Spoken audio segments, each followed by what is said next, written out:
ஆண்டாளும் மற்ற தோழிகளும் இப்போது மூன்றாவது தோழியை எழுப்புகிறார்கள். இந்த பெண் எப்படிப்பட்டவர்னா, அந்த ஊருக்கே தலைவியை போன்றவள். இவள்தான் எல்லாவற்றையும் முன்னெடுத்து செல்வாள். ஆனா இந்த நோன்பு மட்டும் முன்னெடுத்து செல்லாமல் பின்னெடுத்து படுத்திருக்கிறாள். எழுப்புகிறார்கள். கீழ்வானம் வெள்ளென்று எருமை சிறுவீடு மெய்வான் பரந்தனகான் மிக்குள்ள பிள்ளைகளும் போவான் போகின்றாரை போகாமல் காத்து உன்னை கூவுவான் வந்து நின்றோம் கோதுகலமுடைய பாவாய் எழுந்திராய் பாடி பறை கொண்டு மாவாய் பிளந்தானை மல்லரை மாட்டிய தேவாதி தேவனை சென்று நாம் சேவித்தால் ஆ ஆ என்று ஆராய்ந்து அருளியலோர் எம்பாவாய்.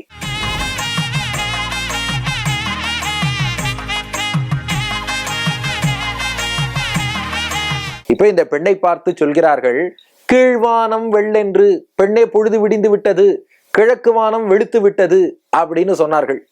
உள்ளேந்து அந்த பெண் பதில் சொன்னாலாம், கிழக்கு வானம் எல்லாம் வெளுக்கலமா, என்ன இருக்கும், நீங்க எல்லாரும் சந்திரனை போல முகம் படைத்த பெண்கள், திங்கள் திருமுகத்து சேயிழையார், நீங்க எல்லாரும் ஆசையோடு பொழுது விடியாதான்னு கிழக்கு நோக்கி பார்த்திருப்பீங்க.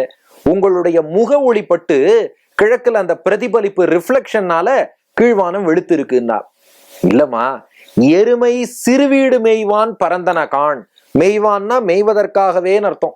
சிறுவீடுனா காலை வேளையில எருமை மாடுகள்லாம் எழுந்து பனி படர்ந்த புல்ல போய் மேய்ஞ்சிட்டு வருமா, ஒரு குட்டி டிஃபன் சாப்பிட்ற மாதிரி.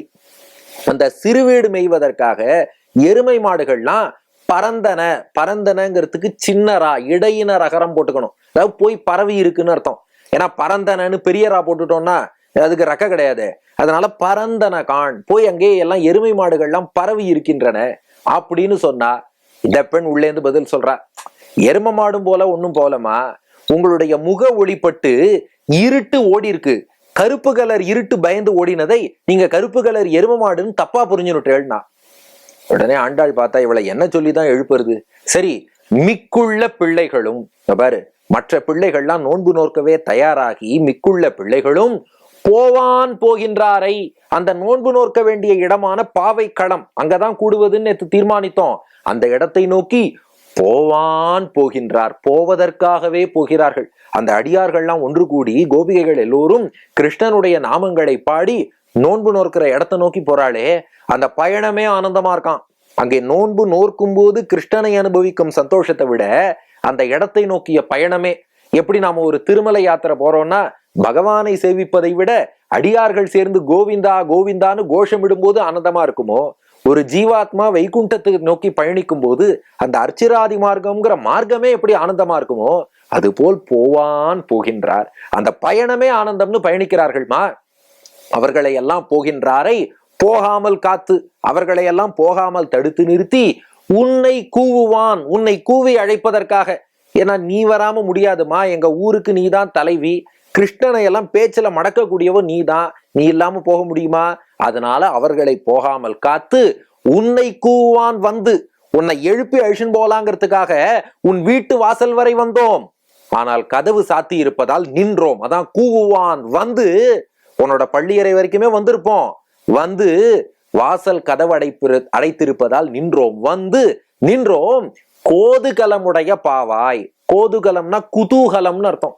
நீதானமா உன்னை பார்த்தா கிருஷ்ணனுக்கு குதூகலம், உனக்கோ கிருஷ்ணனை பார்த்தா குதூகலம். நீதான் முன்னடத்தி வழிநடத்தி செல்லக்கூடியவள், ஒரு இனிஷியேட்டிவ் எடுக்கக்கூடியவள். அப்படிப்பட்ட கோதுகலமுடைய பாவாய். அதனால நாங்க மற்ற பெண்களை எல்லாம் திரும்ப வாங்கோன்னு கூட கூப்பிடல, கோதுகலமுடைய பாவை வரலன்னு சொன்னோம். அவர்களே திரும்ப வந்து விட்டார்கள். பாரு, இத்தனை பேரும் உன்னை அழைப்பதற்காக கூவான் வந்து நின்றோம் கோதுகலமுடைய பாவாய் எழுந்திராய்னா. அவ கேட்டா, எழுந்து என்ன பண்ணணும்னா பாடி பறை கொண்டு, பகவானை பாடுவதையே பறையாக கொள்ள வேண்டும். நாம பகவானை பாடுவதால் என்ன பலன்னு யோசிக்க வேண்டாம், அதை கண்டிப்பா அவன் கொடுக்க போறான். ஆனா பாடுவதே பலன். 30 நாட்கள் மார்கழி திருப்பாவை சொல்றோம், கேட்கிறோம்னா சொன்னதே பலன். ஆண்டாளுடைய அந்த 30 பாசுரங்கள் நம்ம நாக்குல வருதுன்னா எத்தனை ஜென்மம் நாம புண்ணியம் பண்ணிருக்கணும். பகவன் நாம போதேந்திராள்னு ஒரு பெரியவர், அவர்கிட்ட ஒருத்தர் கேட்டாரா, ராமநாமம் சொன்னா புண்ணியம் கிடைக்குமான்னார். நிச்சயமா கிடைக்கும், ஆனா நீ புண்ணியம் பண்ணியிருந்தாதான் உன் வாயிலேயே ராமநாமம் வரும்னார். அப்போ அந்த திருப்பாவைய சொல்றோம்னா பாடி பறை கொண்டு, பாடுவதையே பலனாக நீ கொள்ள வேண்டும். கொண்டு மாவாய் பிளந்தானை, மானா மிருகம், இங்கே குதிரையை குறிக்கிறது. கேசி என்ற குதிரையின் வாயை பிளந்தானை மல்லரை மாட்டிய சாணூரன் முஷ்டிகன் என்ற மல்லர்களை முடித்த, மாட்டியனா மாளச் செய்தன்னு அர்த்தம். மாளச் செய்த தேவாதி தேவனை, தேவர்களுக்கெல்லாம் தலைவான பகவானை சென்று நாம் சேவித்தால், அவன் நம்மளை தேடி வர்றதுக்காக காத்துட்டு இருக்கும் போது சென்று நாம் அவனை தேடி சென்று நாம் சேவித்தால், அவனை வணங்கினால், ஆ ஆ என்று ஆராய்ந்து அருள். அந்த பகவான் ஆஹா ஆஹான்னு சொல்லி அனுகிரகம் பண்ணுவானாம். 2 ஆ சொல்லுவாராம். ஆ ஆ அதுதான் ஆவான்னு இருக்கு. அது என்ன 2 ஆனா, ஒரு பக்கம் ஆங்கிறது மகிழ்ச்சியில, ஆ இத்தனை பக்தர்களா, என்னை தேடி வந்தீர்களா, எனக்காக வந்தீர்களா என்று சந்தோஷமும் விடுவார்.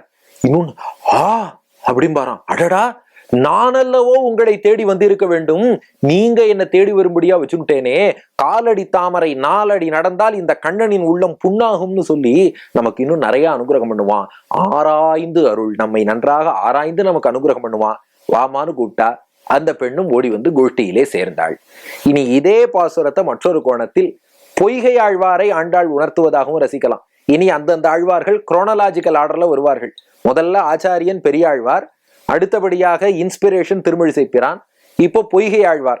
எப்படி? கீழ்வானம் வெள்ளென்று எருமை சிறுவீடு மெய்வான் பரந்தனகான். இவர்தான் திருக்கோவலூர்ல மிருகண்டு முனிவர் ஆசிரமத்தின் ரேழியில விளக்கேற்றினார். வையம் தகழியா, கீழ்வானம் வெளுத்தது, எருமை என்னும் இருட்டு ஓடியது. அது மட்டும் இல்ல, மிக்குள்ள பிள்ளைகளும் போவான் போகின்றாரை, மற்ற 2 ஆழ்வார்கள், பூதத்தாழ்வார் பேயாழ்வார் போவான் போகின்றாரை போகாமல் காத்து, பகவானே வேறெங்கேயும் போகாமல் காத்து, உன்னை கூவான் வந்து நின்றோம். உங்களுடைய அந்த கதவை தட்டும்படியாக பூதத்தாழ்வாரையும் பேயாழ்வாரையும் கொண்டு வந்து நிறுத்தினான் பகவான். கோதுகலமுடைய பாவாய், இவர்தான் குதூகலமாக முதல்ல விளக்கேற்றினார். இவருக்கு அப்புறம் தான் பூதத்தாழ்வாரும் பேயாழ்வாரும் விளக்கேற்றினார்கள்.